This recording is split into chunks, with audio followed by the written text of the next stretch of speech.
ser de provecho este tema. Así que vamos a estar hablando sobre Armagedón.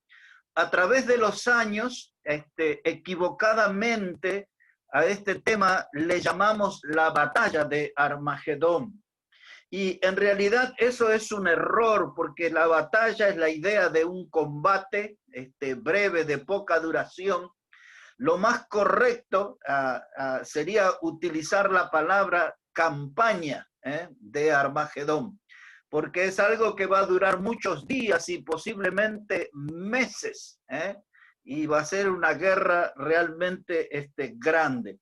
Entonces, para poner una base bíblica al tema, vamos a leer muchos textos, todo lo que podamos meter en una hora, Así que vamos a usar como base Apocalipsis, el capítulo 16.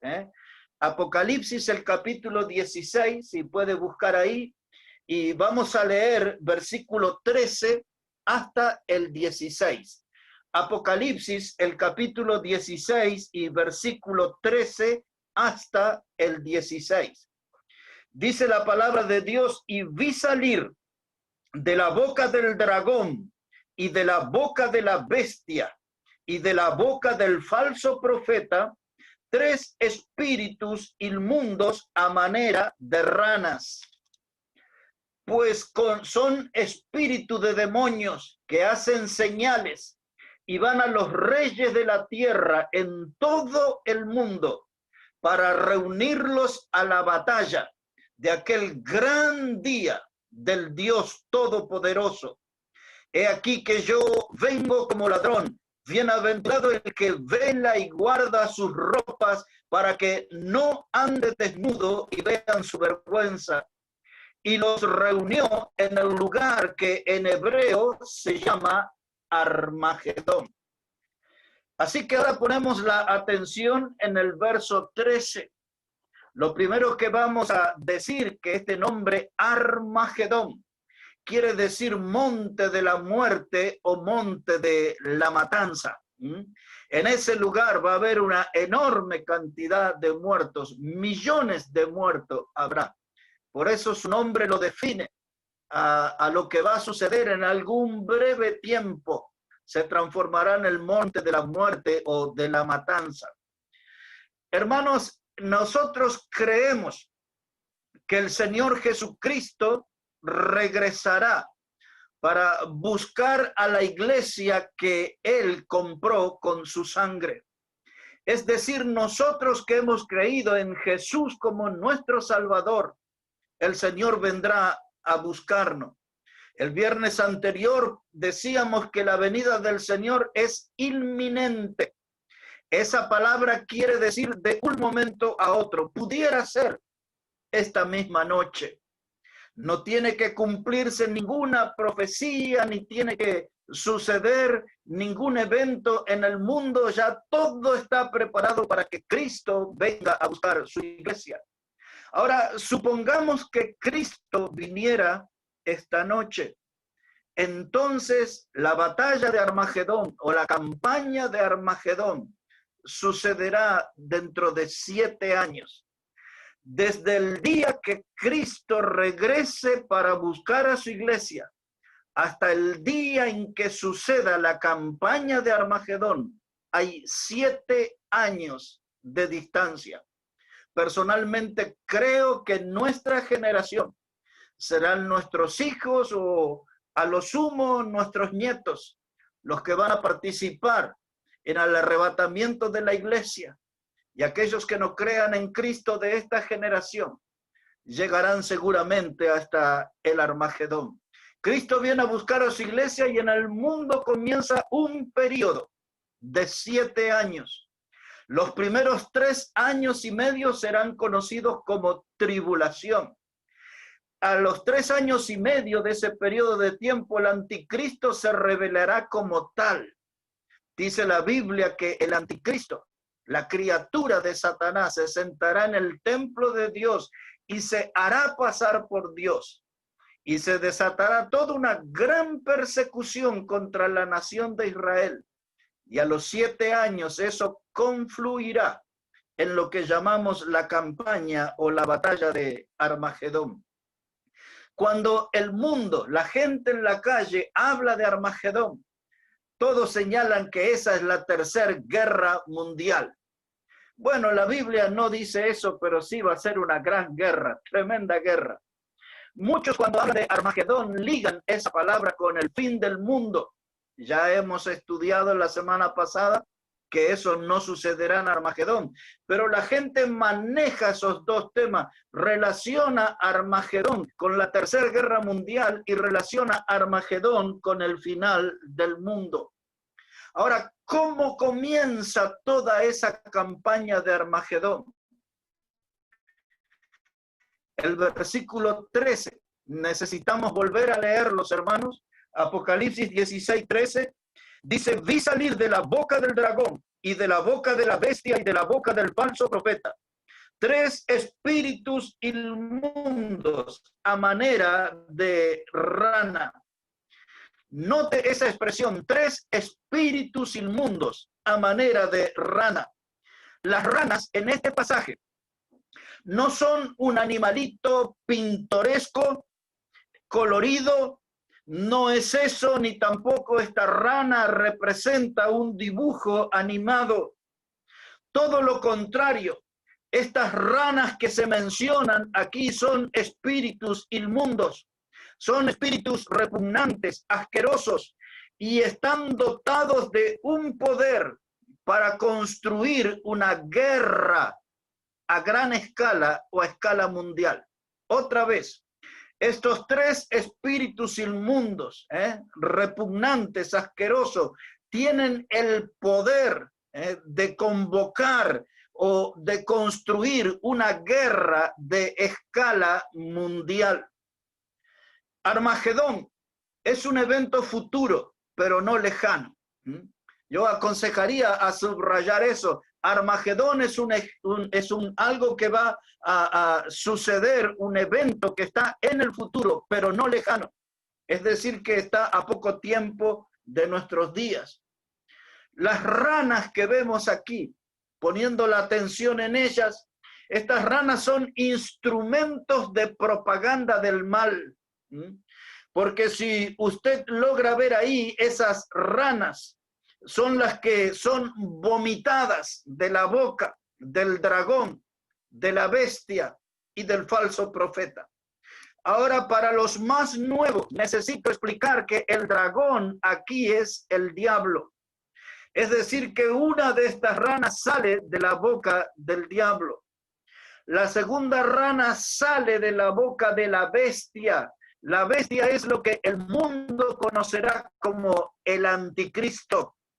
Y la tercera rana saldrá de la boca del falso profeta. El falso profeta será el ministro de propaganda del anticristo. Será quien le prepare todo el camino. Es decir, que aquí estamos hablando de la Trinidad satánica. El dragón es el diablo. La bestia es el anticristo.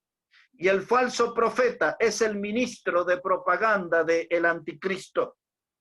La palabra boca, cuando uno estudia esa palabra boca en el idioma griego, como fue escrito aquí, es la palabra estómatos.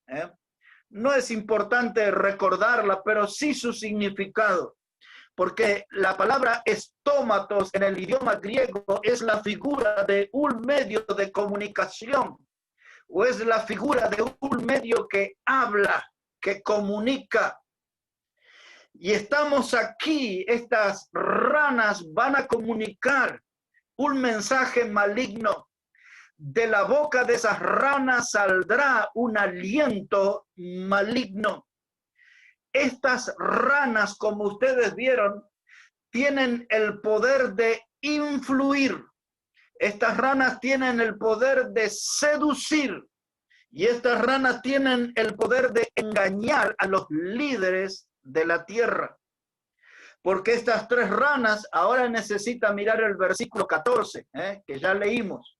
Apocalipsis 16:14 dice que esas ranas son espíritus de demonios. Y hacen señales y van a los reyes de la tierra en todo el mundo para reunirlos a la batalla de aquel gran día del Dios Todopoderoso. Ahí está el trabajo maligno que harán estas ranas. Dice que irán a los reyes del mundo, es decir, a los presidentes, a los primeros ministros de algunas naciones, a los líderes políticos más sobresalientes, y le llevarán ese rumor al oído. Seguramente ese rumor es despertar o acrecentar un odio hacia la nación de Israel.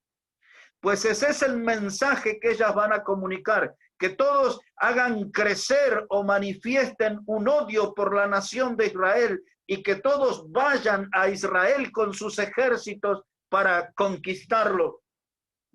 Ahora, estos pueden influir, pueden engañar a los líderes de la tierra, estas ranas, y muchos le van a obedecer y van a ir allí en guerra a Israel.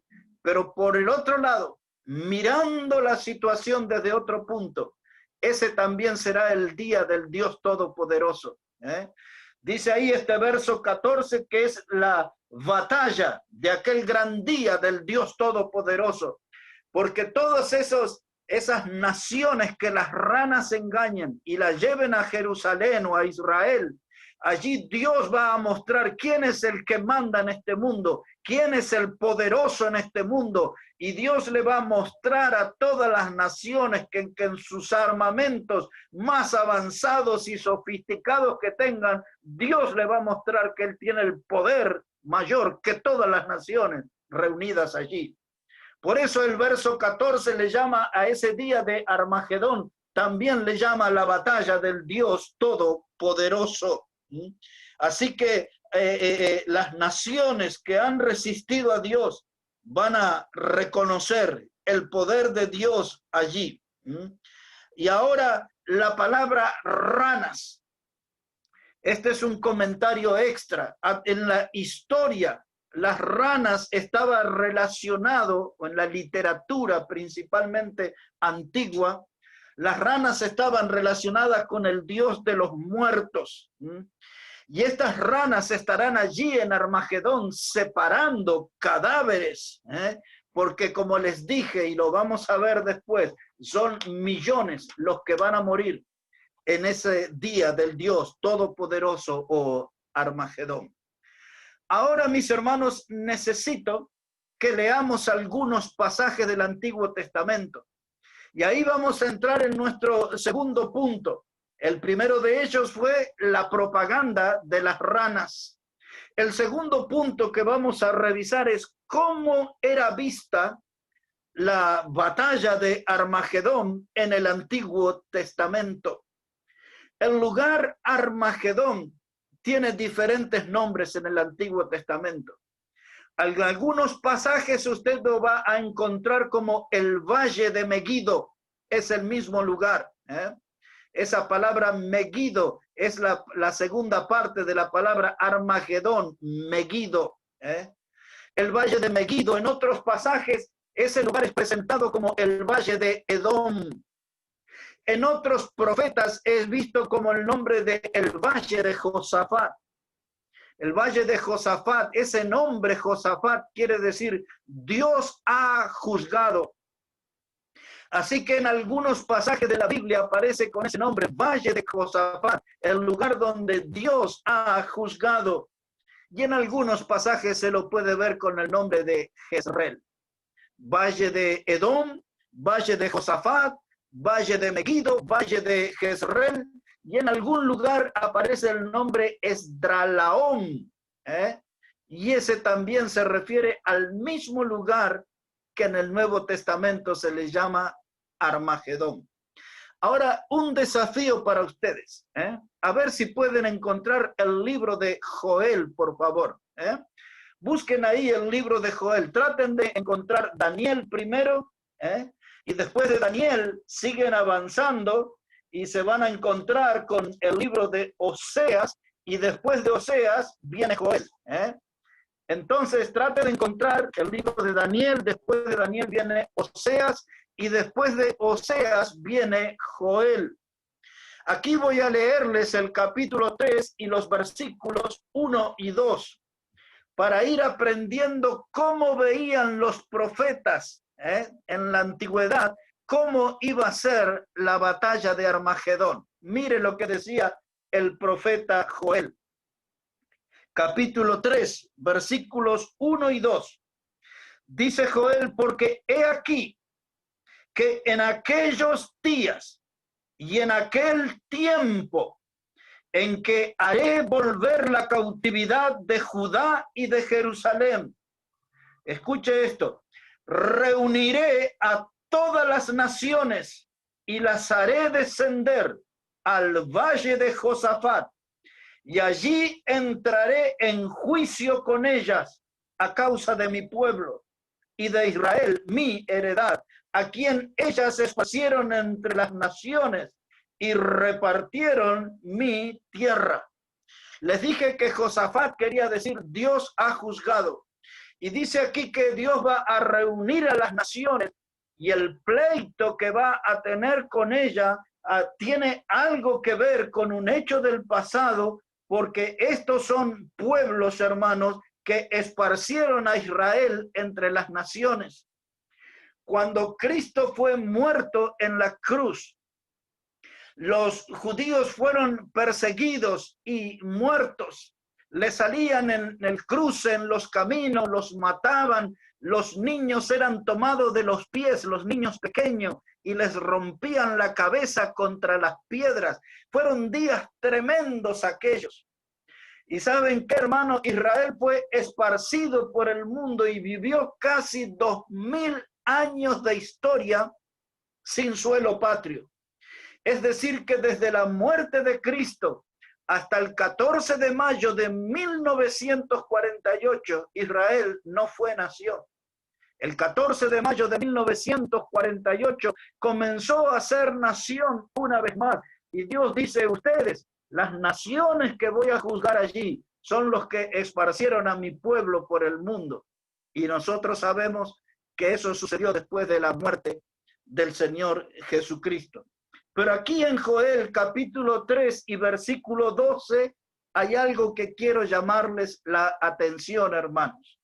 Joel el capítulo 3 y el versículo 12 dice la palabra: despiértense las naciones y suban al valle de Josafat, porque allí me sentaré para juzgar a todas las naciones de alrededor.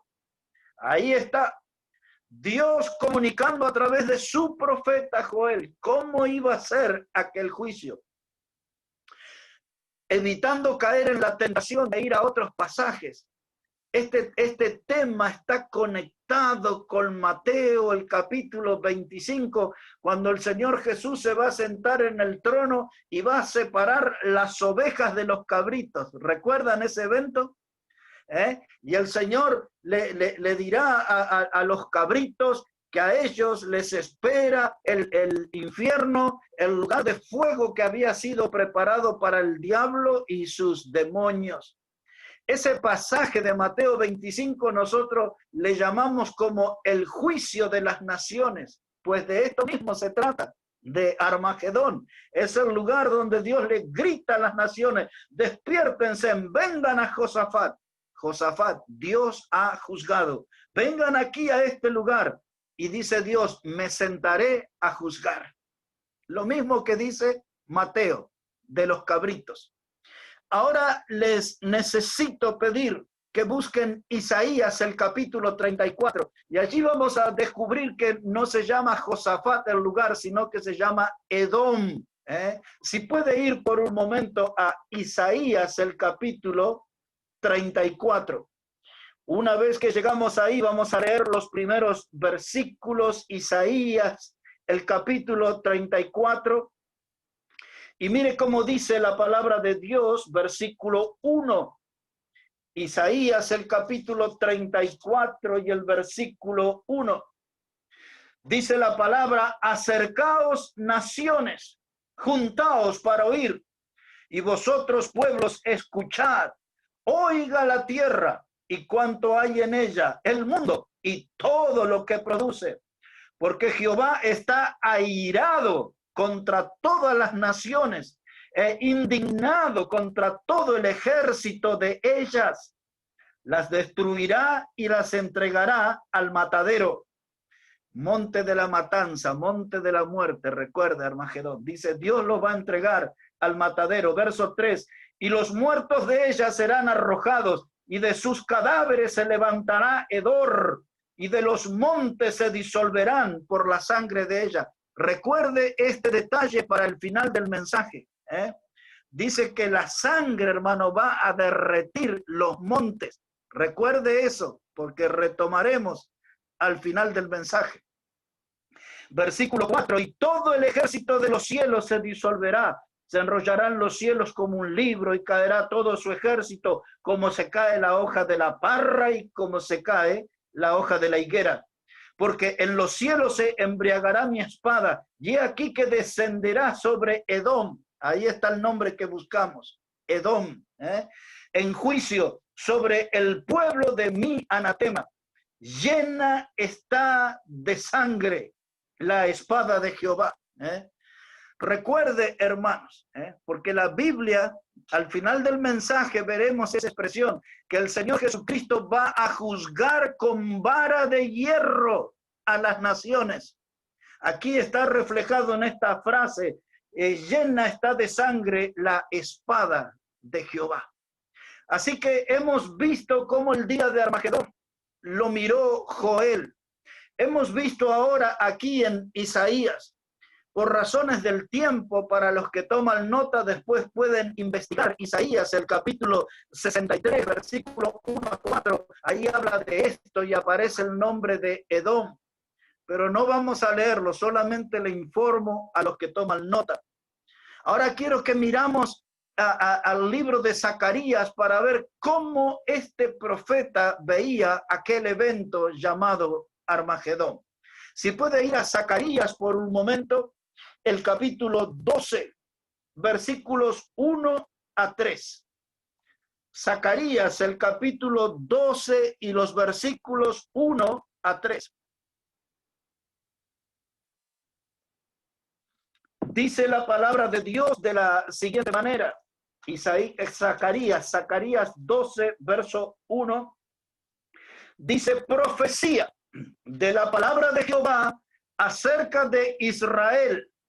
Jehová, que extiende los cielos y funda la tierra y forma el espíritu del hombre dentro de él, ha dicho, he aquí que yo pongo a Jerusalén por copa que hará temblar a todos los pueblos de alrededor contra Judá en el sitio contra Jerusalén.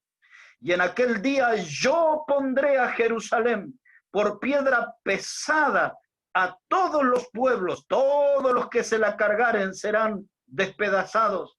Bien que todas las naciones de la tierra se juntarán contra ella. Ahora, mire ahí un momento, por favor. Dice la palabra de Dios que Dios va a poner a Jerusalén por copa que hará temblar a todos. Ahora, esto es lo que quiere decir, hermanos. Algunos estudiosos de la Biblia, los que nosotros le llamamos los teólogos, a esta batalla le dicen la batalla por Jerusalén. Y algo de razón hay en eso. Porque las naciones vendrán sobre Israel, pero el objetivo principal es Jerusalén. Y Dios dice que Jerusalén se va a volver para las naciones como una copa que hará temblar. Es decir, que la gente embriagada de poder, o si usted prefiere, intoxicada de poder las naciones, vendrán a beber de esa copa que les resultará una piedra pesada, Jerusalén, y será el despedazamiento del poder bélico de las naciones. Y dice aquí la palabra que Jerusalén será tropiezo, porque a través de la historia, y ahí también tengo que resistir la tentación de entrar en detalles, Jerusalén muchas veces fue conquistada, Muchas veces Jerusalén estuvo en el deseo de las naciones poderosas de tener un control sobre ella y han fracasado. Por eso a través de la historia hubo como 7 cruzadas, hubo varios baños de sangre en la historia de Jerusalén, donde las naciones vinieron desde Europa y desde los puntos más distantes para conquistarla. Pero aquí el motivo en el futuro, le diré algunos motivos por el cual los ejércitos del mundo querrán conquistar Jerusalén. En el año 2000, el último papa que murió, el papa de la religión católica, ese era Juan Pablo II, creo que era ese. Y él fue uno de los hombres que hizo más fuerza en transformar a Jerusalén en la capital del ecumenismo. La palabra ecumenismo habla de una unión de las religiones. Y lo que el Papa romano quería era que había que conquistar Jerusalén, sacársela a los judíos y transformarla en una capital donde confluyan todas las religiones, que Jerusalén sea el paraguas que abrigue las diferentes religiones en el mundo. Eso se llama ecumenismo. Así que muchos querrán conquistar Jerusalén con ese objetivo de transformarla en la capital mundial o la capital ecuménica. Otro de los motivos o de los grupos que querrán conquistar Jerusalén son los que se conocen como palestinos, porque la pretensión de ellos es ser una nación y ellos quieren ponerle el nombre Autoridad Palestina y ellos quieren que Jerusalén, capital de esa nación que se llamaría la Autoridad Palestina. Ese es uno de los motivos por los que hay tantos conflictos, Y usted escucha allí de grupos guerrilleros o terroristas como Al-Fatah, Hezbollah, escucha sobre los mujahidines y bueno, y todas esas clases de gente que buscan apoderarse de Jerusalén para transformarla en la capital de Palestina. Otro de los motivos que Jerusalén querrá ser conquistada es por las naciones europeas, que van a ser lideradas por el anticristo, porque ellas quieren reedificar un templo y al final lo lograrán. Harán ese templo para un falso Mesías, porque quien se sentará en ese templo será el anticristo y él se hará pasar por Dios, o sea, engañará aún a gran parte del pueblo de Israel incluido y se hará pasar por Dios hasta que descubrirán eso, ese engaño. Entonces, en síntesis, en el futuro las naciones intoxicadas de poder querrán ir detrás de la conquista de Jerusalén, la ciudad eterna, el tesoro de Dios, la preciosura que Dios creó antes que todas las cosas. Ese es un buen tema para otro mensaje. Así que hemos visto a las ranas, propaganda de ranas, espíritus engañadores que salen de la boca del dragón, que es el diablo, otra sale de la boca de la bestia, que es el anticristo, y otra rana de propaganda para engañar a los poderosos, a los gobernantes, sale de la boca del falso profeta. Hemos visto aquí a través de Joel, de Isaías y de Zacarías, de cómo los profetas del Antiguo Testamento hablaban y anunciaban de ese evento en el futuro que iba a suceder, el día del Dios Todopoderoso, el día aquí que la sangre correría hasta que se derretirían algunos montes. Y ahora vamos a tratar de ver cómo se van a mover los ejércitos en ese escenario. No le daré abundante información, pero lo suficiente para tener una idea de cómo se van a mover los ejércitos allí en ese escenario. Si todavía está allí en Zacarías, le voy a invitar que mire el capítulo 14. Zacarías, el capítulo 14. Y mire cómo dice la palabra de Dios, versículos 3 y 4. Zacarías, el capítulo 14, voy a leerle desde el versículo 1, así es más explicativo todavía. Zacarías 14, verso 1, dice, he aquí el día de Jehová viene, aquel día del Dios Todopoderoso, y en medio de ti serán repartidos sus despojos, porque yo reuniré a todas las naciones para combatir contra Jerusalén, y la ciudad será tomada, y serán saqueadas las casas, violadas las mujeres, y la mitad de la ciudad irá en cautiverio, más el resto del pueblo no será cortado de la ciudad. Y después saldrá Jehová y peleará con aquellas naciones como peleó en el día de la batalla. Después, al final, los voy a traer a este pasaje, pero la primera parte de él habla del día de Jehová que viene. Y luego dice que Dios va a reunir las naciones contra Jerusalén. Y ahora dice que Dios va a pelear con aquellas naciones. Cuando lleguemos a la parte final de nuestro mensaje en Apocalipsis, vamos a ver de qué modo Dios va a pelear con esas naciones. Y ahí vamos a estar atentos porque ustedes y yo vamos a participar de ese evento. Pero no se apure, ya vamos a llegar ahí y demostrar esa verdad. Así que aquí estamos viendo, mis hermanos, un poco el escenario. Para tener más información sobre aquella campaña de Armagedón, necesitamos leer al profeta Daniel ahora. Y vamos a buscar algo de información en Daniel, el capítulo 11, verso 40 a 44. Daniel 11, versículo 40 hasta el 44. Mire cómo dice la palabra de Dios aquí. Daniel, el capítulo 11, verso 40 hasta el 44. Este pasaje viene hablando acerca del anticristo. Y de pronto nos encontramos con esto en el verso 40.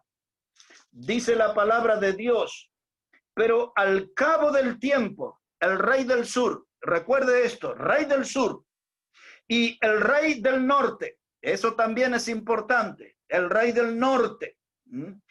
Y dice aquí, contra él como una tempestad, con carros, gente a caballo y muchas naves, y entrará por las tierras, e inundará y pasará, y entrará a la tierra gloriosa, y muchas provincias caerán, mas éstas escaparán de su mano, Edom, Moab, y la mayoría de los hijos de Amón.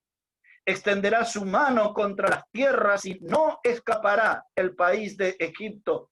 Y se apoderará de los tesoros de oro y plata y de todas las cosas preciosas de Egipto, y los de Libia y Etiopía le seguirán. Pero noticias del oriente, recuerde esa expresión, noticias del oriente y norte lo atemorizarán y saldrá con gran ira para destruir y matar a muchos. Ahora, mis hermanos, esta es la situación. Los primeros 3 años y medio de la tribulación existirá un pacto entre el anticristo y el pueblo de Dios, el pueblo de Israel. Escuche eso, porque de eso habla Daniel 9, 26 al 27, donde habla de el anticristo que iba a hacer un pacto, pero no con muchos. Gran parte del pueblo judío firmará ese pacto y el anticristo le estará dando cierta protección allí a los judíos, al pueblo de Israel. Pero al final del tiempo, el anticristo perseguirá a los judíos y ellos estarán sin protección. Y entonces allí habla acerca del rey del sur que iba a venir. El rey del sur, aquellos que estudian la palabra, lo identifican con Egipto y con las naciones poderosas de África. En otras palabras, Egipto vendrá encabezando las naciones del África para invadir Israel y llegar hasta Jerusalén. Y luego se nos hablaba acerca del rey del norte. El rey del norte está identificado con Rusia. Muchos son los que creen que va a reflotar el comunismo en Rusia y Rusia estará en ese evento acompañado de los países satélites. En un pasado no lejano se había formado la Unión de Repúblicas Socialistas Soviéticas y había una cantidad de países que formaron esa unión, todo lo que se llamaban los países de las cortinas de hierro, los países comunistas que formaban un solo bloque, teniéndolo a Rusia y a Moscú como capital. Había algunas naciones que hoy ya no existen, como Yugoslavia. Yugoslavia, después de sus tantas guerras, se dividió en Bosnia, se dividió en croatas, se dividió en Montenegro, se fue dividiendo así en varios países hoy. Y después Checoslovaquia también, ya ahora están los checos por un lado, los eslovacos por otro. Había países como Lituania, países como Ucrania, países como Hungría, Polonia, bueno, y eran una cantidad de naciones que formaban la Unión Soviética. Eso se disolvió en el año 1989 con algo que se llamó la perestroika. Y en ese año también cayó el muro de Berlín que separaba a Alemania en dos partes, la comunista y la democrática. Fue un tiempo de cambios en el mundo, pero muchos creen que Rusia va a volver a recuperar ese poder y ellos van a volver a formar esa gran religión atea, porque todos esos países eran ateos, gente que estaba en la vereda de enfrente de Dios, y todos ellos formarán parte de este ejército que la Biblia le llama el rey del norte. Pero cuando esas bloques, llamémosle así, el rey del sur, naciones de África, el rey del norte, Rusia y sus satélites, dice que va a haber noticias del oriente que van a preocupar. Y esas noticias que vendrán desde el oriente es una referencia al ejército de China. Hay algunos que dan un paso más allá y dicen que no serán solamente los chinos, sino que ellos vendrán acompañados por coreanos y por japoneses. Es muy posible, pero ya después voy a darle algún texto que les va a llamar la atención. Aquí en este lugar que llamamos Armagedón, monte de la muerte, monte de la matanza, un día estuvo uno de los estrategas militares más famosos de la historia, y ustedes seguramente han oído hablar, se llamaba Napoleón Bonaparte. Napoleón Bonaparte, un gran conquistador, estuvo él allí y él dio una opinión, y él dijo, en este lugar podrían maniobrar todos los ejércitos del mundo. Sin duda que él no se equivocó. Cuando él miró ese lugar, Armagedón, y dio a conocer esa expresión que podrían maniobrar todos los ejércitos del mundo, él estaba muy acertado, porque un día las naciones poderosas irán allí con sus ejércitos poderosos. Y este hombre, Napoleón Bonaparte, muchos fueron los que creían que él era el anticristo, porque él se hacía llamar el hombre del destino. Pero les diré que no era él, ni lo será él, el anticristo, aunque tenía algunas características.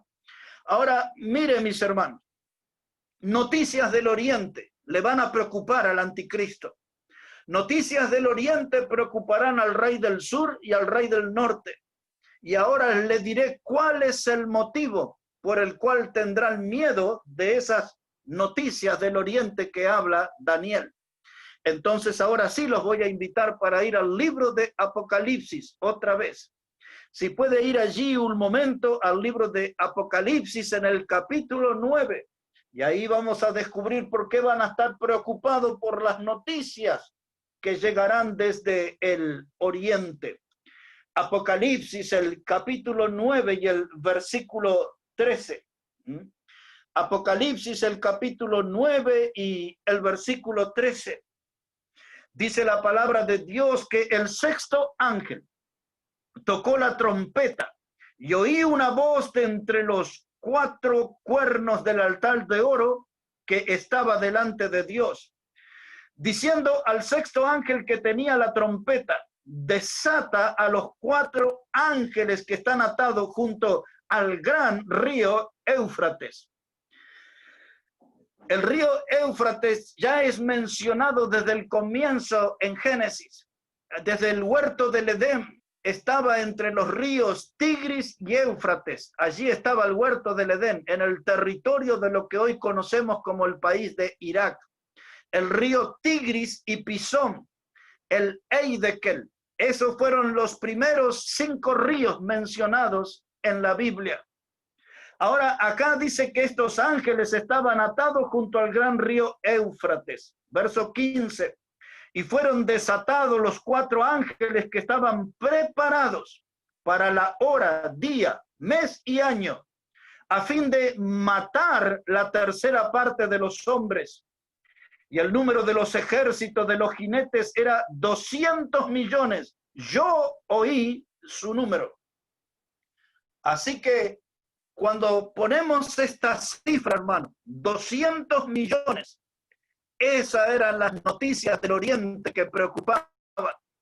Un ejército poderoso, mirado desde Israel, ellos venían más allá del río Éufrates. 200 millones de soldados. Les diré, en el año 1965, yo tenía 3 años para ese tiempo, el líder de la China, el más famoso que ellos han tenido casi, se llamaba Mao Zedong. Y en el año 1965, Mao Zedong, casi sin despeinarse, deslizó este comentario, que ellos tenían en su ejército ya 200 millones de soldados. Es decir, que 55 años atrás, ya China cuenta con esta cantidad de soldados en su ejército. Por eso, no sé si necesitará China un refuerzo de los ejércitos de una de las Coreas y de Japón también. Posiblemente vengan de las 3 naciones, pero lo cierto es que el grueso de ese ejército vendrá de China. Un dato extra como al pasar. Hace ya algunos años, quizás casi 20 años, China mandó a una región que se llama Cachemira. Cachemira es una población que está en la frontera entre Pakistán e India. Que esas son las naciones, junto con China, que tienen más cantidad de habitantes en el mundo. Y en esa región de Cachemira, China mandó 12,000 soldados con la misión hasta el día de hoy, que están trabajando en la construcción de caminos para llegar a Israel. Mire, qué cosa eso. Y cuando eso creó ciertas molestias en la región, pero nosotros al enterarnos de esto, estamos viendo cómo el programa de Dios está yendo adelante. Estamos viendo cómo el programa de Dios está avanzando. Y también están construyendo caminos en las zonas del Tíbet y en otras regiones que aceleraría la llegada al territorio de Israel, porque sin duda alguna que todo se está preparando para aquella batalla del gran día del Dios Todopoderoso, o la batalla de Armagedón, como llamamos. ¿Cómo llegarán los chinos y los que le acompañan a Jerusalén? Observe ahora Apocalipsis, capítulo 16 y versículo 12, por favor. Apocalipsis, el capítulo 16 y versículo 12. Dice allí la palabra de Dios de la siguiente manera. Apocalipsis 16, verso 12. Dice: el sexto ángel derramó su copa sobre el gran río Éufrates, y el agua de este se secó para que estuviese preparado el camino a los reyes del oriente. Así que ahora sabemos ¿cómo se va a facilitar el paso para que estos ejércitos chinos y los que lo acompañan, los 200 millones de soldados lleguen? Dice que el río Éufrates se secará y eso es lo que va a facilitar la llegada de estos ejércitos que atemorizan con sus 200 millones de soldados.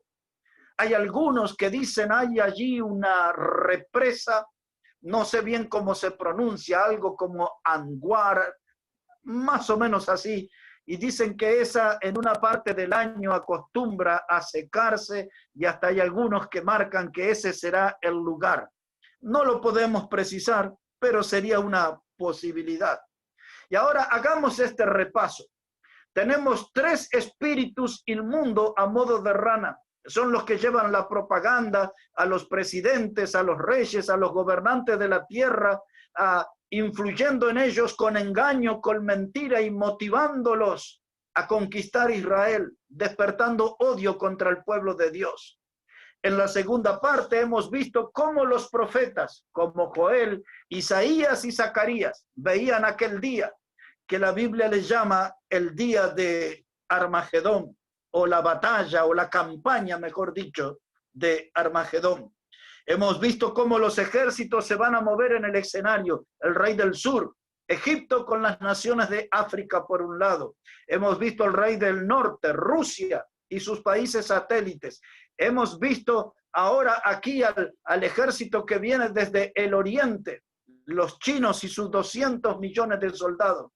Y ahora el cuarto ejército son las 10 naciones más poderosas de Europa.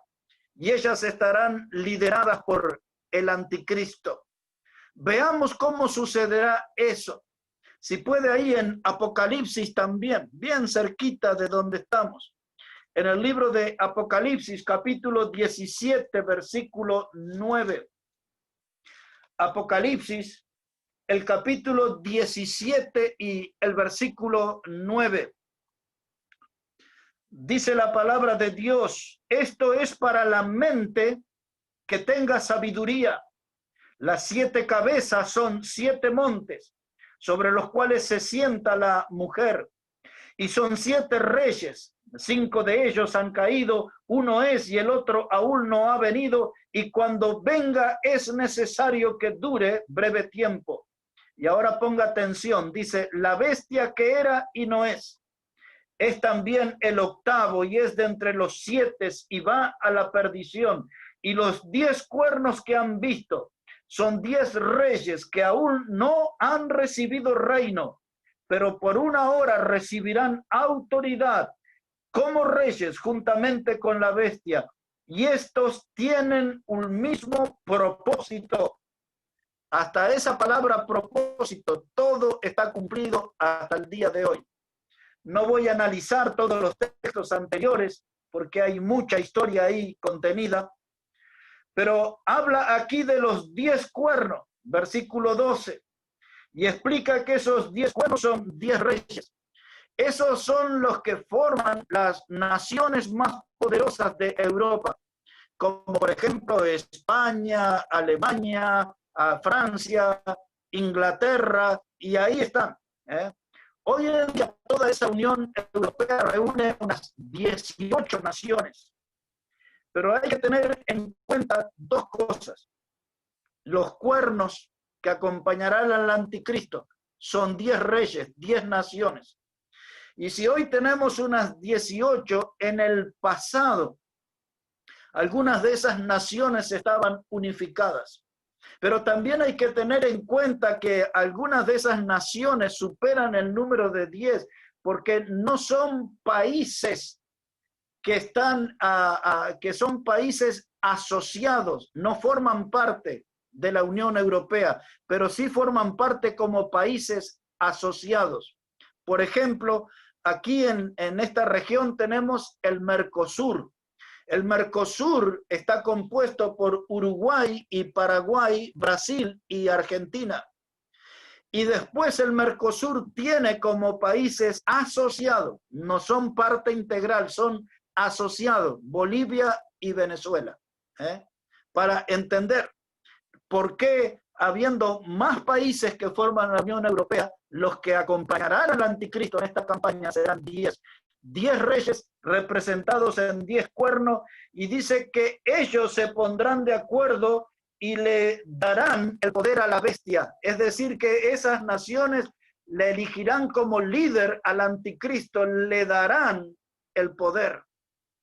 Mis hermanos, en este nuevo siglo, ese cargo que ocupará el anticristo del superministro ya fue inventado, ya fue inaugurado.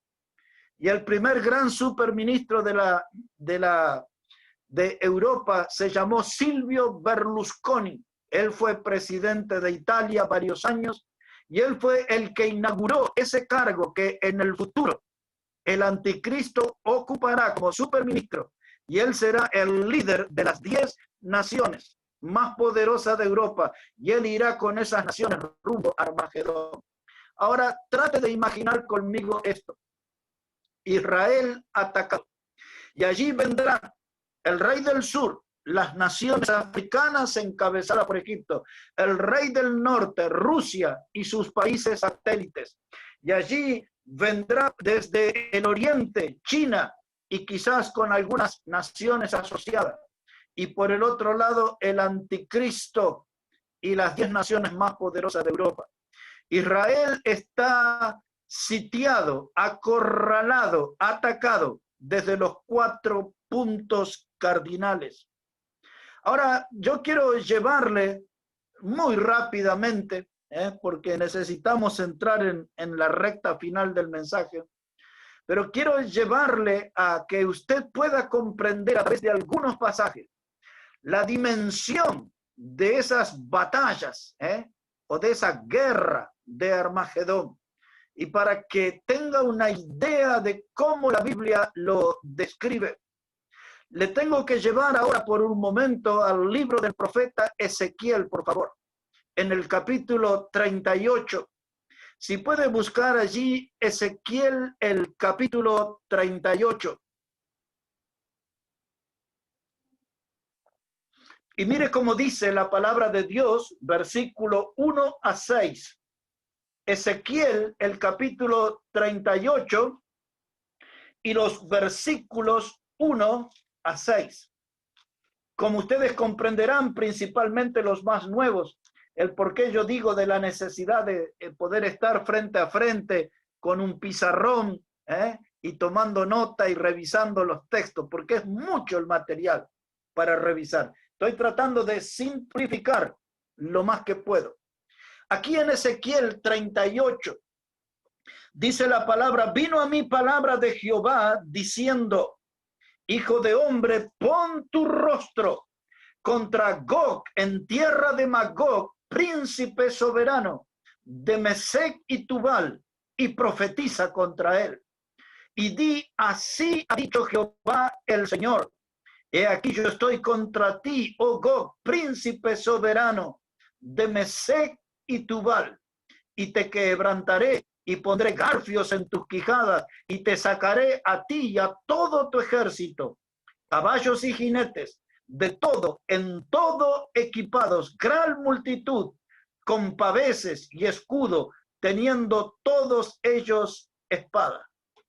Y aquí vamos a detenernos por un momento para ver Gog. Dice la palabra Gog, el príncipe Gog, en tierra de Magog.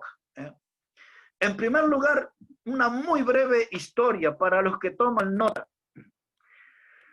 Allí en el libro de Génesis, en el capítulo 10 y versículos 1 y 2, se nos habla de los hijos y de los nietos de Noé. Se menciona a 3 de los hijos de Noé. Uno de ellos se llamaba Sem, el otro se llamaba Cam y el otro se llamaba Jafet. Los etnólogos, que son aquellas personas que estudian acerca del origen de la raza, los etnólogos cuentan que después del diluvio, Jafet se fue a la región que está comprendida entre el Mar Negro y el Mar Caspio.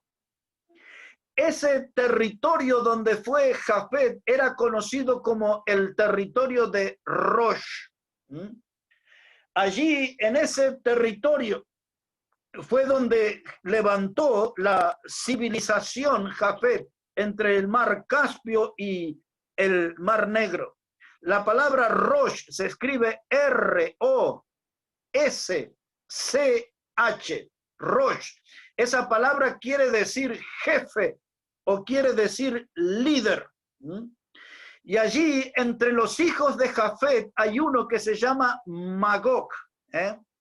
Y ahora aquí Ezequiel presenta a Magog como un territorio. Y en ese territorio estaba Gog. De ese territorio de Magog es donde descienden pueblos históricos famosos, como los escitas y los tártaros. Ahora los escitas, ese pueblo antiguo, fue conquistado por los godos, que luego se llamaron los germanos. Este pasaje, el 99% de los estudiosos de la Biblia aseguran que todo esto es el origen de Rusia moderna. Y un 1%, quizás un 2%, donde hay algunos amigos míos, pero muy conocedores de la Biblia. Ellos hablan de que esto se refiere a Alemania. Y es por ese motivo de que los escitas y fueron conquistados por los godos y los germanos, pero había una partecita que tenía que ver con Alemania. Yo creo, como la mayoría de los teólogos, que aquí hay una referencia a Rusia. Y les diré por qué. Aquí aparecen dos nombres de dos pueblos. Uno se llama Mesec, usted lo puede ver ahí, y el otro es Tubal. La palabra Mesec es un antiguo nombre tribal, de donde deriva la palabra Moshi. De ese pueblo Mesec era una tribu, un pueblo tribal, y de allí deriva la palabra Moshi. Esa palabra habla de un pueblo que justo vivió en esa región entre el mar Caspio y el mar Negro, y con el paso del tiempo los Moshi recibieron el nombre de moscovitas. Y luego esa civilización conocida como los moscovitas es de donde proviene la palabra Moscú. Bueno, como les dije, los etnólogos, los que estudian el origen de la raza, hacen ese trazado. Por lo tanto, ellos cuando hablan de Gog, en el territorio de Magog, están hablando de Rusia y no tanto de Alemania. La palabra Tubal, que aparece ahí, es el nombre de la moderna ciudad de Tobolsk, que es un territorio muy petrolero, y con el paso del tiempo Tobolsk tuvo como capital lo que conocemos a Siberia. Siberia es el lugar de tanto frío, y Tobolsk ha sido muy poderosa porque ha sido una población muy petrolera.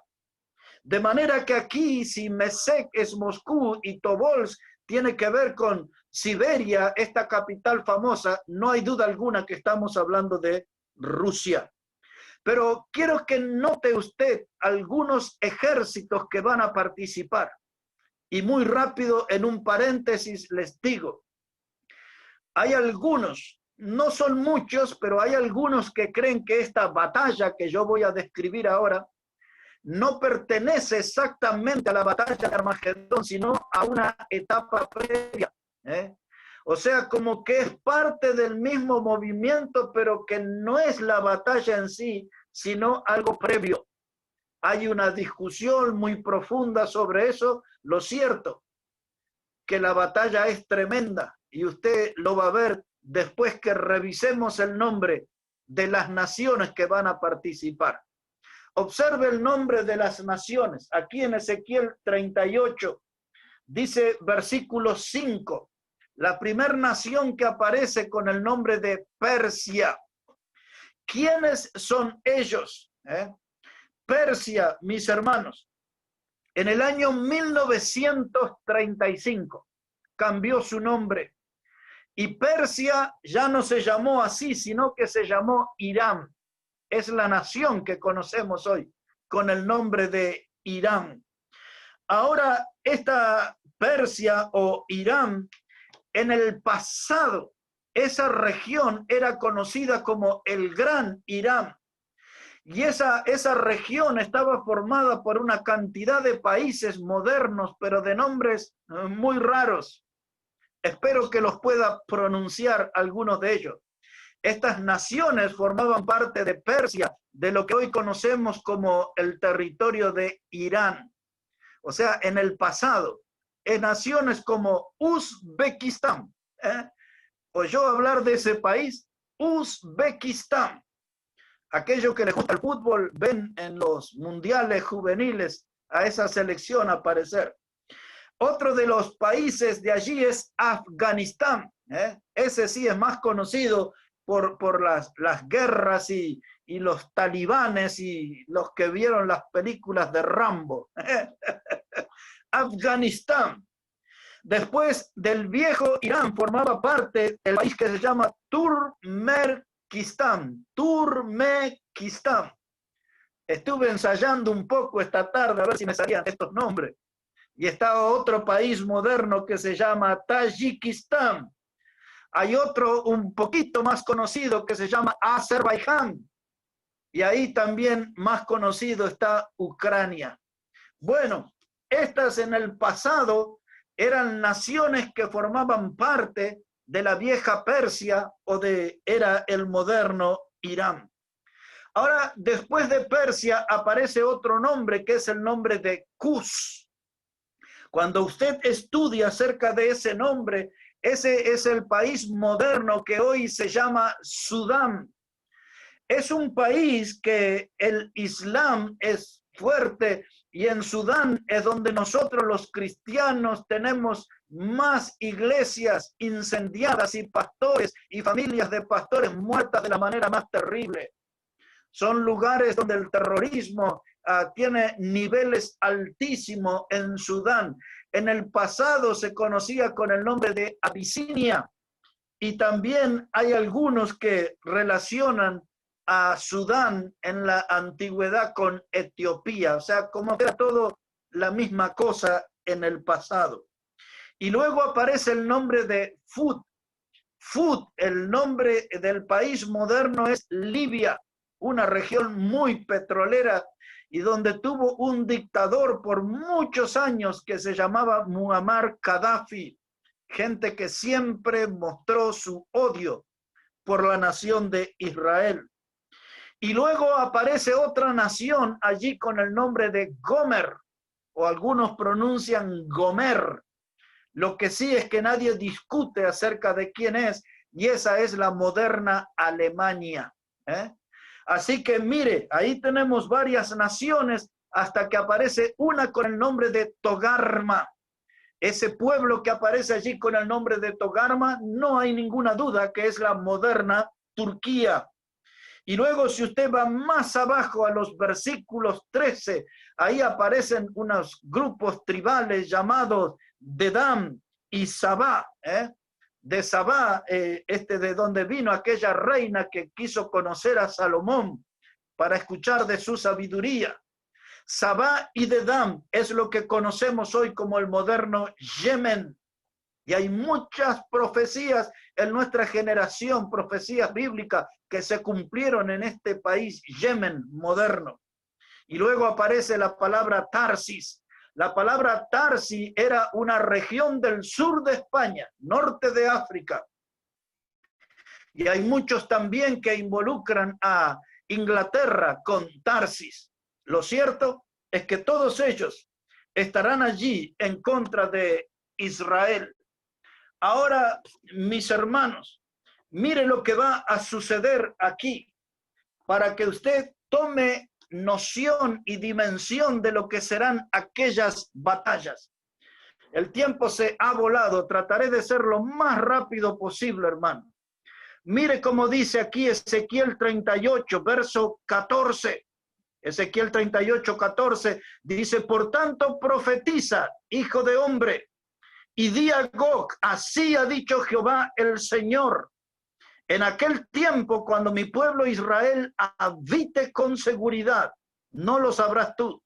Vendrás de tu lugar, de las regiones del norte, tú y muchos pueblos contigo, todos ellos a caballo. Solamente ahí menciono la palabra cosaco, esos cosacos rusos con el sable, hermano, sin exagerar, podían cortar un pelo en el aire, eran parte de un ejército poderoso. Como en una guerra moderna van a participar tantos caballos? Ahí tiene que meter a los cosacos. Hay un capítulo largo ahí. Verso 16. Subirás contra mi pueblo Israel como nublado para cubrir la tierra. Será el cabo de los días y te traeré sobre mi tierra para que las naciones me conozcan cuando sea santificado en ti, oh Gog, delante de sus ojos. Así ha dicho Jehová el Señor. Y ahora quiero que mire en este mismo capítulo por un momento, versículo 21, dice, y en todos mis montes llamaré contra él la espada, dice Jehová el Señor. La espada de cada cual será contra su hermano, y yo litigaré contra él con pestilencia. Escuche esto. Dice Dios, yo litigaré contra él con pestilencia, con sangre, y haré llover sobre él, sobre sus tropas y sobre los muchos pueblos que están con él, impetuosa lluvia y piedras de granizo, fuego y azufre. Así que, hermanos, eso lo vimos en Zacarías, ahora lo volvemos a ver aquí. Dios va a pelear aquí contra el rey del norte y Dios va a utilizar un sistema o un armamento que ya lo utilizó en el pasado varias veces.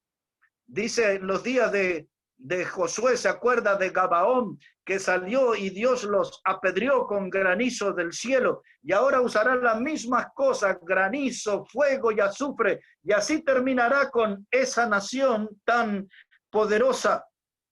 Observe un momento ahí conmigo. Dice la palabra de Dios en el capítulo 39, versículo 6. Mire cómo dice Ezequiel 39:6.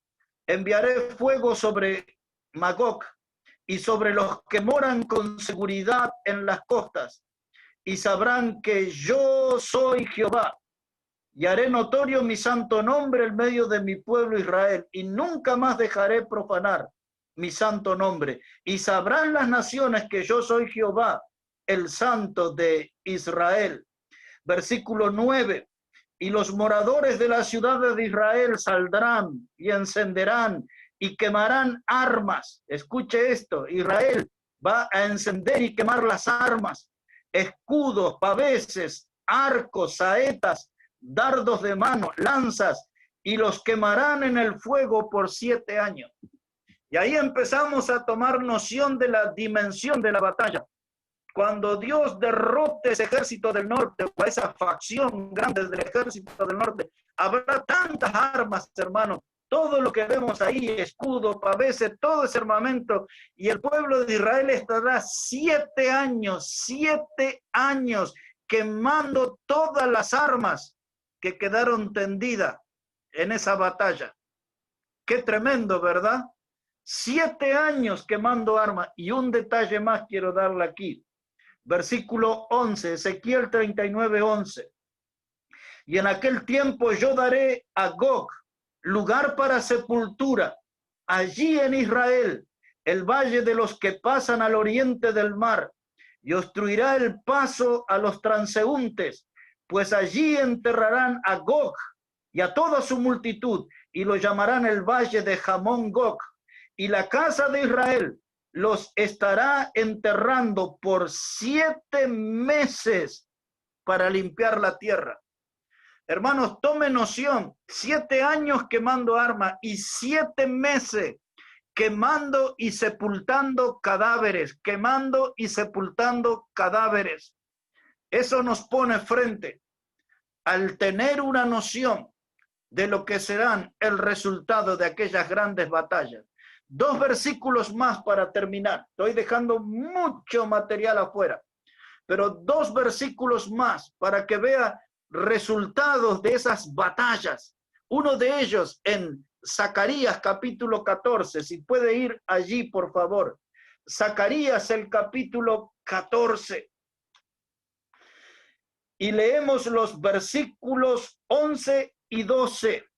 Zacarías el capítulo 14 y los versículos 11 y 12. Mire cómo dice la palabra.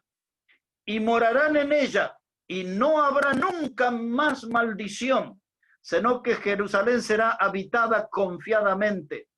Y esta será la plaga con que herirá Jehová a todos los pueblos que pelearon contra Jerusalén. La carne de ellos se corromperá, estando ellos sobre sus pies, y se consumirán en las cuencas de sus ojos, y las lenguas se les deshará en su boca. Ahora, esta batalla que estoy leyendo acá, esto sí es Armagedón. La otra, la batalla esa quizás sea previa a Armagedón, en el mismo tiempo casi. Pero este pasaje aquí es Armagedón. Y nota el resultado. Dice la palabra de Dios que allí vendrá esa plaga, y Jehová los va a herir. Y dice que la cuenca de los ojos, note ese detalle, la cuenca de los ojos se consumirá y la lengua se deshará, se desarmará la lengua dentro de la boca. Ahora gente que conoce de guerra, llama la atención a este pasaje porque dice que en el año 1945, el 6 de agosto, en Hiroshima, y el 9 de agosto en Nagasaki, cuando tiraron las bombas atómicas, dice que esas bombas producían estos efectos, que la cuenca de los ojos se desaparecía y la lengua se desarmaba adentro de la boca. Así que, conociendo eso del pasado reciente, sabemos que Dios está usando armas poderosas en el día de Armagedón, en el día de la batalla del Dios Todopoderoso. Yo no puedo afirmar, los efectos se parecen, pero así está escrito en la palabra de Dios. Y aquí, cuando esos 4 ejércitos se juntan, el rey del sur, Egipto y las naciones africanas, el rey del norte, Rusia y sus países satélites, el que viene más allá del río Éufrates, China con sus 200 millones de soldados y el anticristo con las 10 naciones más poderosas de Europa. Ahí están en Armagedón reunidos desde los 4 puntos cardinales esos ejércitos, y sucederá algo inesperado. Sucederá algo que nadie lo tenía en sus planes, y será la aparición de un 5.º ejército. Un 5.º ejército. Y ese es un ejército celestial. En el Antiguo Testamento era visto así. Aquí, mire, en Zacarías capítulo 14, en el versículo 4, versículos 3 y 4. El 3 lo leímos al comienzo, pero lo vamos a releer. Zacarías 14, 3. Dice, después saldrá Jehová y peleará con aquellas naciones como peleó en el día de la batalla, y se afirmarán sus pies en aquel día. Mire, la Biblia enseña que Dios es espíritu y nadie le vio jamás. Pero la Biblia aquí nos enseña que Jehová va a pelear, y dice que Jehová va a venir y va a poner sus pies. Entonces, ¿quién estará allí? Es otra persona, que es Dios, y es el Señor Jesucristo. Y ahora les diré aquí, y les terminaré mostrando en Apocalipsis después. Es el Señor Jesucristo que descenderá, y Él pondrá su pie en el monte de los olivos. Mire verso 4. Y se afirmarán sus pies en aquel día sobre el monte de los olivos, que está enfrente de Jerusalén y al oriente. Y el monte de los olivos se partirá por el medio hacia el oriente y hacia el occidente, haciendo un valle muy grande. Ese valle muy grande, hermanos, la dimensión son 320 kilómetros. Ese es el mismo valle que le hablé desde el principio.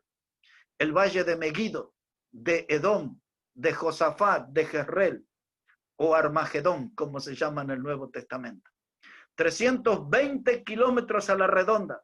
El Señor Jesucristo pondrá los pies. Dicen los arqueólogos que en el año 1980 hubo un terremoto y dejó allí toda una fisura en el Monte de los Olivos, y muchos aseguran que ese es el lugar exacto donde Jesús pondrá los pies y se abrirá. Y cuando ese monte se abra hacia la derecha y hacia la izquierda, visto desde arriba, quedará la figura de una cruz. La figura de una cruz.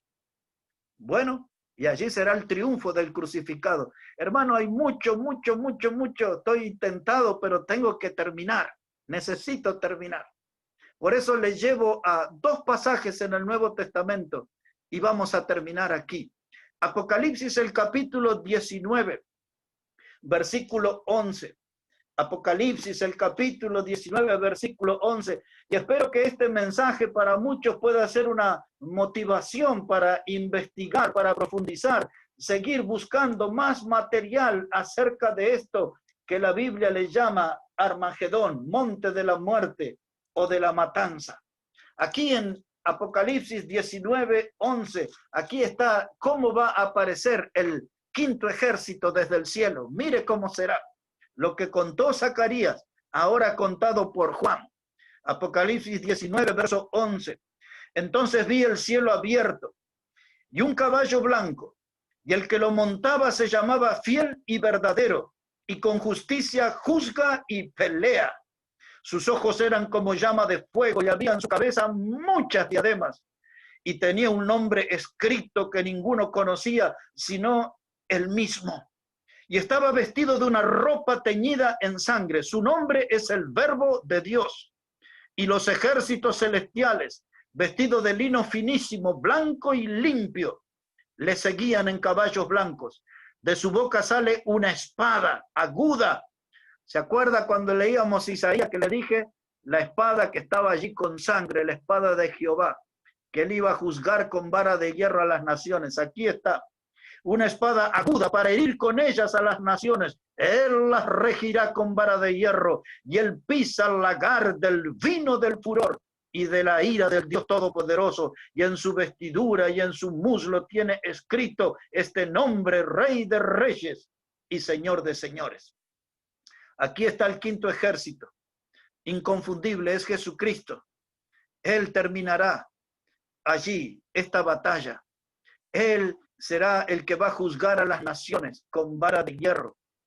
Pero yo les dije cuando leíamos Isaías, prepárese porque aquí estaremos nosotros en esta batalla. No vamos a andar peleando, pero seremos los testigos privilegiados de lo que el Señor hará con las naciones. ¿Dónde estamos nosotros aquí? Ahí en el versículo 14. Otra vez, mírelo, dice allí: y los ejércitos celestiales, vestidos de lino finísimo, blanco y limpio, le seguían en caballos blancos. Ese vestido de lino fino y blanco, en este mismo capítulo, versículos 7 a 9, se nos cuenta de la unión con Cristo y la iglesia. Se llama las bodas del Cordero, y dice que la esposa está vestida de lino fino y blanco, que son las obras de los santos. Así que no hay duda, somos nosotros, y vendremos en caballo blanco. ¡Qué experiencia! Algunos de ustedes que solo anduvieron en el caballo de la calecita, prepárese, ahí vendremos en caballo blanco, acompañando a nuestro Señor Jesucristo en aquel día de la batalla. Solamente, hermanos, es mucho lo que queda, pero aquí nomás, en el versículo 17, para ir terminando, vi a un ángel que estaba en pie en el sol y clamó a gran voz diciendo a todas las aves que vuelan en medio del cielo: venid y congregaos a la gran cena de Dios, para que comáis carnes de reyes y de capitanes, y carnes de fuertes, carnes de caballo, de sus jinetes, carnes de todos, libres y esclavos, pequeños y grandes. Ahí habrá una convocatoria para las aves de los cielos para comer carne. La gente, carne de reyes, de capitanes, gente de renombre, serán devorados por las aves de rapiña. Hace no muchos años, 20 quizás, se empezaron a detectar más de 200 clases de aves rapiña que hace siglos no se veían por Israel. Esas son señales de que este día de Armagedón se acerca. Mire allí, en el capítulo 14, versículo 20, ese le debía ese texto para que vea de la cantidad de muertos que hemos visto, de la cantidad de sangre que va a ser derramada. Dice Apocalipsis 14, 20, y fue pisado el lagar fuera de la ciudad, y del lagar salió sangre hasta los frenos de los caballos por 1600 estadios. 1600 estadios es el número que les dije hace unos minutos. Un espacio de 320 kilómetros a la redonda. Esos son 1600 estadios. Y habrá ríos. Isaías decía que los montes se iban a derretir por la sangre. Y habrá ríos de sangre, ríos de la sangre que saldrá de los muertos. Y dice que esa sangre correrá a la altura de los bozales de los caballos. Es decir, que son ríos como de 1 metro a 1,20 m quizás de profundidad. Sangre, sangre y sangre. Ahora, quizás hoy nos está acompañando a alguien nuevo. Quizás hoy nos está acompañando a alguien que todavía no conoce a Cristo. Esta gran batalla de las naciones contra Dios nos hace pensar en esta parte final, en nuestra propia batalla contra Dios. El hombre ha resistido a Dios a través de la historia. El hombre se ha negado a andar en la luz de Dios y opta por las tinieblas, dice el Evangelio, porque sus obras son malas. Nuestras obras son malas por causa de nuestro pecado. Santiago se hace una pregunta en el capítulo 4 y en el versículo 1. Dice Santiago, ¿de dónde provienen las guerras? Y él mismo se responde diciendo que las guerras vienen de nuestras pasiones y ellas combaten en nuestros miembros. Porque nuestros miembros del cuerpo humano están comprometidos con el pecado. Nuestra vida no busca por lo general agradar a Dios. El hombre en la búsqueda del pecado busca satisfacer los deseos de su carne. Y eso es lo que nos pone en una posición de conflicto, de guerra contra Dios. Pero usted ha visto aquí la escritura y aunque quedó mucho material afuera, yo creo que lo de hoy fue suficiente, que esta guerra y el escenario está preparado. Las grandes avenidas se están pavimentando para que los ejércitos lleguen a la batalla de Armagedón. Alguien diría, señoras y señores, la mesa está servida. Ahí está el programa de Dios a la vista de todos nosotros. Y esto sucederá en muy breve tiempo. La invitación que yo tengo para usted, si aún no conoce a Cristo, ¿por qué no viene frente a la cruz? ¿Por qué no viene frente a la cruz donde Jesús murió para mostrar su amor por usted, un pecador, una pecadora? ¿Por qué no viene frente a la cruz y busca de Dios el perdón y busca de Cristo la salvación y salvación eterna que Él le puede dar?